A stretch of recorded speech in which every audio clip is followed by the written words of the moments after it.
terus melaporkan situasi perang di wilayah Kursk, baik pihak Rusia maupun Ukraina. Hingga detik ini keduanya senantiasa mengklaim kesuksesan masing-masing.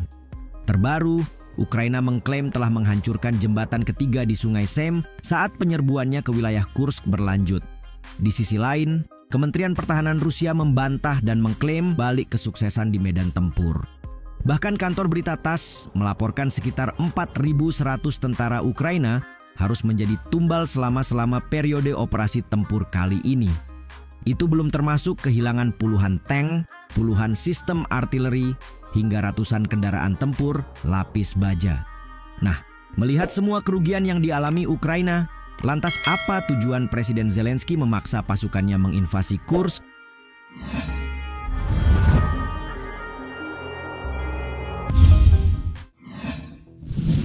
Hancurkan jembatan penting di Kursk. Menurut analis militer, ada 3 jembatan di wilayah serangan tentara Ukraina yang dilalui Rusia untuk memasok pasukannya di Kursk. Dari sinilah penghancuran jembatan kemudian menjadi titik balik dari tujuan serangan. Komandan Angkatan Udara Ukraina mengklaim pada Minggu 18 Agustus pihaknya telah menghancurkan jembatan kedua. Alhasil, kapasitas pasokan kelompok Rusia yang menghadang kemajuan Ukraina menjadi terbatas. Blogger militer Yuri Podolyaka memberikan komentarnya hari itu. Sebagai blogger pro-Rusia kelahiran Ukraina yang berpengaruh, Podolyaka meyakini Ukraina bakal mencoba hingga beberapa hari mendatang untuk mengambil kendali jembatan strategis lainnya di atas Sungai Pshol. Benar saja, besoknya seorang penyelidik Rusia mengatakan bahwa Ukraina telah menyerang dan merusak jembatan ketiga di atas Sungai Seim di Kursk, Rusia. Seolah mendukung klaim, sumber-sumber Rusia yang dikutip VOA menyebut pasukan Ukraina telah menghancurkan atau merusak ketiga jembatan di atas Sungai Sem di Rusia Barat pada hari Selasa. Adapun amunisi yang digunakan, Kementerian Luar Negeri Rusia dalam rilis Kompas merujuk pada penggunaan roket barat. Kemungkinan besar HIMARS buatan AS untuk menghancurkan jembatan di atas Sungai Seim di distrik Glushkovo.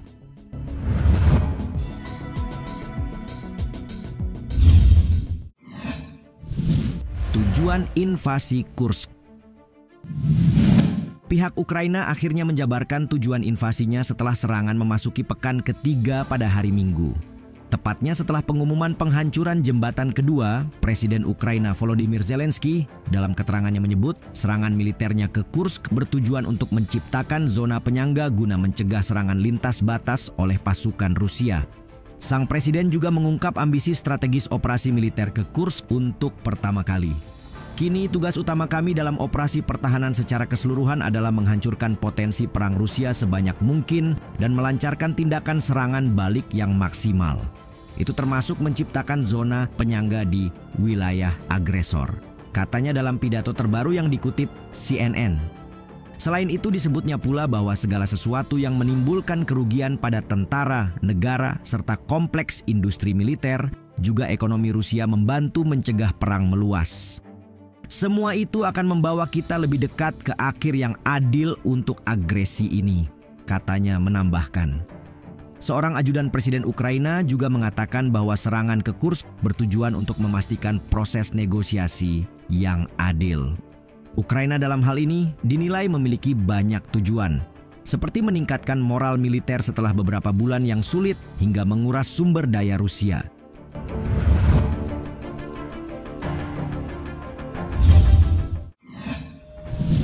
Perjudian berisiko. Serangan Ukraina ke Kursk dianggap sebagai perjudian yang berisiko. Bagaimana tidak, pihak Rusia yang terus memasok pasukan bahkan dari daerah lain termasuk wilayah pendudukan Ukraina menimbulkan kekhawatiran tentang berapa lama Ukraina dapat bertahan. Terlebih ketika melihat tingkat kerugian yang mungkin mereka derita. Sumber anonim dari Angkatan Bersenjata Ukraina yang dikutip Chatham House menyebut pihaknya menderita korban dari fase pertama serangan. Untuk sampai ke sana, tentara harus melakukan pembersihan ranjau secara menyeluruh dan mengatasi pertahanan musuh yang kuat. Ini belum termasuk resiko dihadang pasukan Rusia yang terdiri dari tentara reguler, penjaga perbatasan, hingga pasukan khusus Akhmat. Jumlah korban pun kemungkinan akan terus bertambah dan Ukraina harus mempertimbangkan untuk menarik diri dari wilayah Rusia yang mereka kuasai saat ini. Kesimpulannya, serangan ke Kursk tetap merupakan pertaruhan dengan hasil yang berpotensi berbahaya. Lalu apa yang mendorong Ukraina nekat menempuh langkah ini? Seorang penulis forum Ukraina dari Open Society University Network Academy Fellow menulis, keputusan Ukraina sebagian besar didorong oleh keraguan Barat untuk memberikan dukungan yang cukup. Jika Kiev memiliki pilihan lain yang tidak terlalu berbahaya untuk menimbulkan kerugian besar pada Rusia, mereka mungkin telah mengambilnya.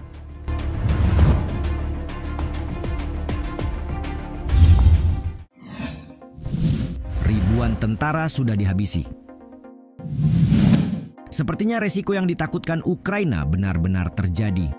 Berdasarkan pembaruan terkini oleh TASS tentang situasi di wilayah Kursk, kerugian keseluruhan yang dilaporkan selama periode operasi tempur dari pihak Ukraina mencapai 4.100 tentara.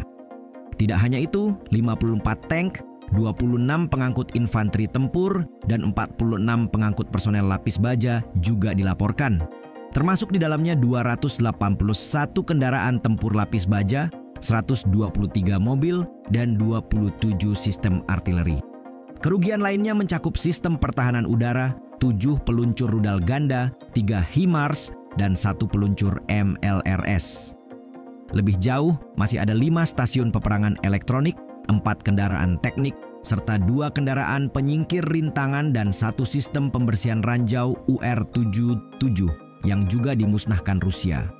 Per 19 Agustus 2024, pasukan Rusia terpantau menahan serangan Ukraina di Olgovka, Ruskoye Cherkassky, dan Poreknoye di wilayah Kursk.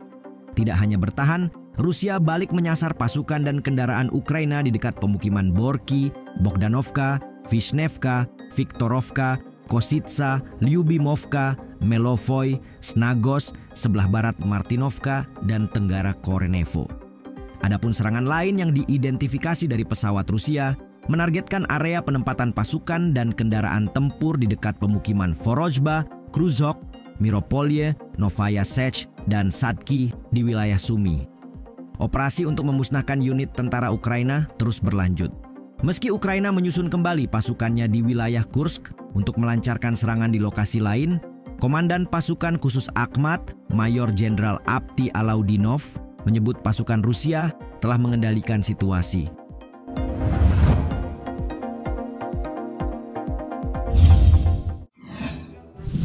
Tetap bangga dengan keberhasilan di Kursk.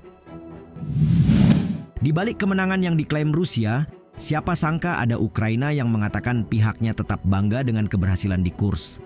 Yah, dapat dikatakan ini adalah narasi timpang setelah adu klaim yang seimbang. TASS selaku media milik Kremlin berada di balik penguatan klaim tersebut. Sembari menambahkan bahwa pasukan Rusia melanjutkan operasi untuk menyapu bersih keberadaan Ukraina di wilayah barat daya Rusia. Sementara itu, klaim Ukraina didukung oleh Institut Studi Perang yang berpusat di Washington yang mengatakan bahwa pasukan Ukraina membuat kemajuan marginal di Kursk pada hari Senin. Atas kemajuan yang dimaksud, Presiden Zelensky mengumumkan penguasaan hampir 500 mil persegi wilayah Rusia, sebuah wilayah yang mencakup 92 pemukiman. Sekaligus disebutnya bahwa pasukan Ukraina terlibat dalam operasi pertahanan di daerah tersebut per 20 Agustus. Adapun Rusia mengklaim telah menghancurkan kontingen besar pasukan Ukraina di wilayah Donetsk pada hari yang sama. Zelensky pada dasarnya mengakui sulitnya situasi di wilayah itu, tetapi ia mengatakan tentara Ukraina melakukan segala yang mereka bisa untuk memukul mundur serangan Rusia.